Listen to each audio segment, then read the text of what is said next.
Good morning বন্ধুরা, তোমরা সবাই কেমন আছো? আশা করি ভালোই আছো, আর আমিও ভালো আছি।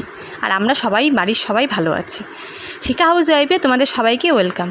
তো সকালে বিছানা গোছানো দিয়ে আজকে ভিডিওটা শুরু করলাম।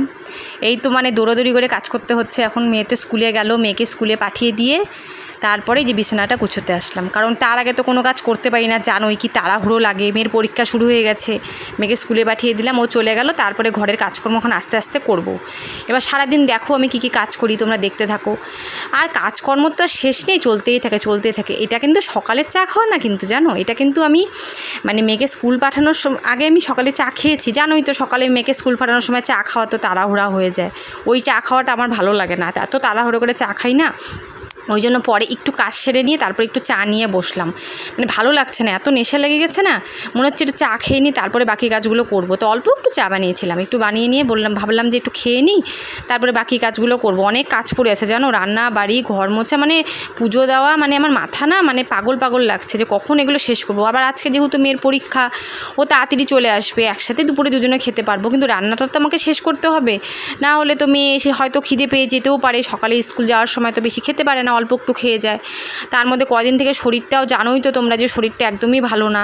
কাজ করছি ঠিকই, কিন্তু শরীরে একদম জুত নেই জানো। আস্তে ধীরে কাজ করি, তাড়াহুড়ো করে কাজ করতেই পারি না। করছি ধীরে সুস্থে, তারপরে কয়দিন থেকে গায়ে হাত পায়ে প্রচণ্ড ব্যথা, এত ব্যথা কি বলবো। ঘুম থেকে উঠলে না পা ফেলতে পারি না জানো, মনে হয় কেউ বাড়ি দিয়ে ভেঙে দিয়েছে, এতটাই ব্যথা করে পায়ে হাতে, প্রচণ্ড ব্যথা। হ্যাঁ, তো কী আর করবো, যে যাক আস্তে আস্তে কাজগুলো সারি, দেখি কাজগুলো শেষ করি, তারপরে একটু রেস্ট করব। বাবা গরমও পড়েছে আজকে কয়েকদিন বৃষ্টি হলেও 2-3 দিন ওয়েদারটা ভালো ছিল। গরম পড়লে না আমি একদম কাজ করতে পারি না গো জানো। ঠান্ডা ওয়েদার হলে না দৌড়ে তাও কাজ করা যায়। তার মধ্যে না কয়দিন থেকে একটু নিঃশ্বাস নিতেও কষ্ট হচ্ছে। আমার আগেও এরকম হতো। এই আমার একটু কোলেস্ট্রল আছে, তারপরে ইউরিক অ্যাসিড আছে, তোমাদের হয়তো বলা হয়নি।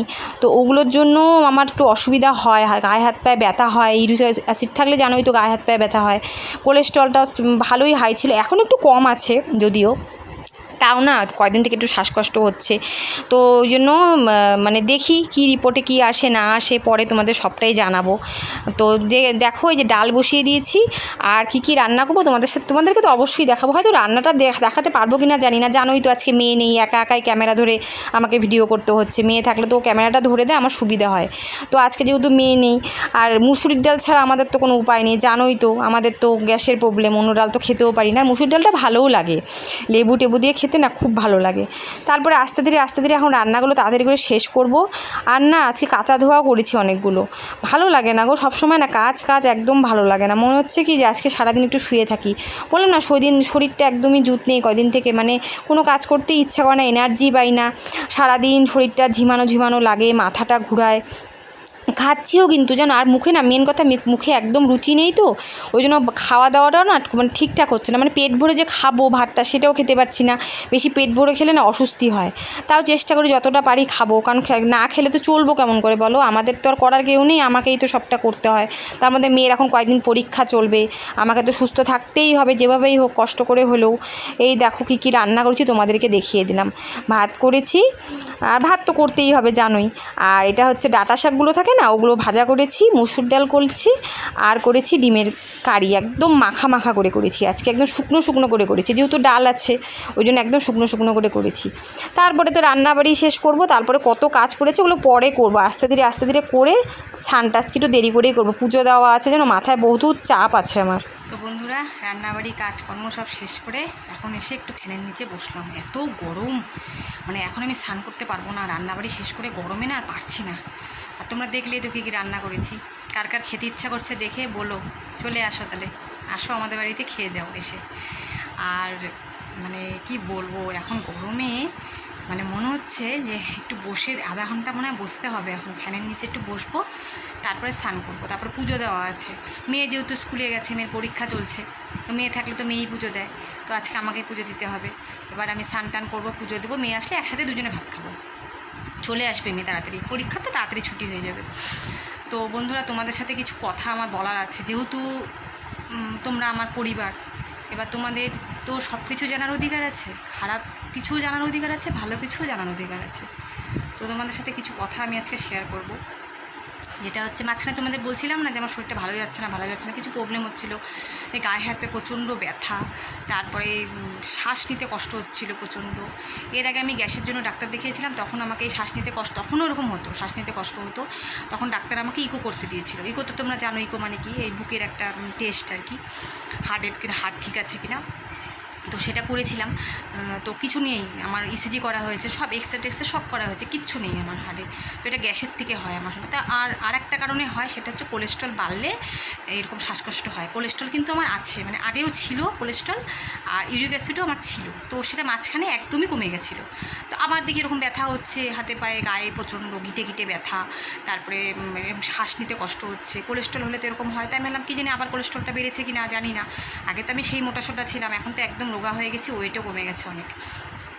তো ডাক্তার এর আগে দেখিয়েছিলাম, তখন ডাক্তার বলেছিল আপনার এত ওয়েট কমে যাচ্ছে, সব কিছু খাবেন। তো আমি তো ভয়ের চোটে কিছুই খাই না, গ্যাসের ওষুধ, গ্যাস হবে এই ভয় তো কিছু খাই না। জানি তো তোমরা আমার গ্যাসের প্রবলেম, আর গ্যাসের প্রবলেমটা আমার সবচেয়ে বেশি হচ্ছে আমার গ্যাসের প্রবলেম, এটাতে আমি বেশি ভুগি। তো যাই হোক, তারপরে তো টেস্ট করালাম, টেস্ট করানোর পর রিপোর্টে আসলো ইউরিক অ্যাসিড মানে নেই, ধরো একদম, মানে ওষুধ খেলেও চলে না খেলেও চলে এরকম। আর কোলেস্ট্রল তো একদমই নেমে গেছে, নেই কোলেস্ট্রল। হ্যাঁ, খালি আমার হিমোগ্লোবিনটা একদম কমে গেছে, অনেকটাই কমে গেছে হিমোগ্লোবিনটা। ওই যে বললাম যে তোমাদের ভয়ে আমি খাই না, এটা খাবো গ্যাস হবে, ওটা খাবো গ্যাস হবে। তো এরকম করলে তো রক্ত কমবে, সব প্রোটিন তো আমার শরীরে যাচ্ছে না, পুষ্টি যাচ্ছে না সেরকমভাবে, ভয়ে খাই। ওই জন্য মানে আমার হিমোগ্লোবিনটি একদমই কমে গেছে। তো আমাকে ডক্টর দেখাতে হবে, ডক্টর দেখিয়ে দেখি ডক্টর কি বলে, কি টনিক দেয়। এখন দেখো আমাদের যে সংসারের পরিস্থিতি, ওষুধ কিনে খাওয়া মানে আমাদের বিশাল চাপ, কিন্তু কিছু করার নেই, খেতে তো হবে, সুস্থ তো থাকতে হবে, কারণ আমার সংসারে কাজ করার মতো কেউ নেই। আমি যদি পড়ে থাকি বিছানায়, আমার বর আর আমার মেয়ে না খেয়ে থাকবে। তো আমাকে সবার আগে সুস্থ হতে হবে, সেই জন্য কষ্ট হলেও আমাকে এখান থেকেই ডাক্তার দেখাতে হবে, ওষুধও খেতে হবে। তো দেখি ডাক্তার দেখাই, এই সপ্তাহে তো হবে না, দেখি যাবো, এর মধ্যেই যাবো, ডাক্তার দেখাবো, তোমাদেরকেও সব কিছু জানাবো ডাক্তার কী বললো না বললো। তো ওষুধ খেতে হবে নিশ্চয়ই, টনিক কিছু দেখি কি বলে ডাক্তার, কি খেতে বলে দেখি। তো এই জন্যই আমার শরীরটা এত দুর্বল লাগে, খালি মাথা ঘোরায়, কাজ করলে হাত পা অবশ হয়ে আসে। তাই জন্য এই যে হিমোগ্লোবিনটা একদম কমে গেছে না, এই জন্য এরকম শরীরে প্রবলেম হচ্ছে। আমাদের মতো সংসারে সম্ভব বলো ওষুধ কিনে খাওয়া, মানে আমাদের বিশাল চাপ। তোমাদের দাদাভাই যে মায়না পায় না, মানে ওটাতে শুধু খাওয়াটা আর মেয়ের পড়াশোনাটা চলে, তার মধ্যে দেখো গ্যাস আছে, লাইটের বিল আছে, এগুলো মেনটেনেন্স করে তারপরে তোমার সম্ভব ওষুধ খাওয়া। কী আর করবো, অসুখ হলে তো খেতেই হবে, সুস্থ হতেই হবে।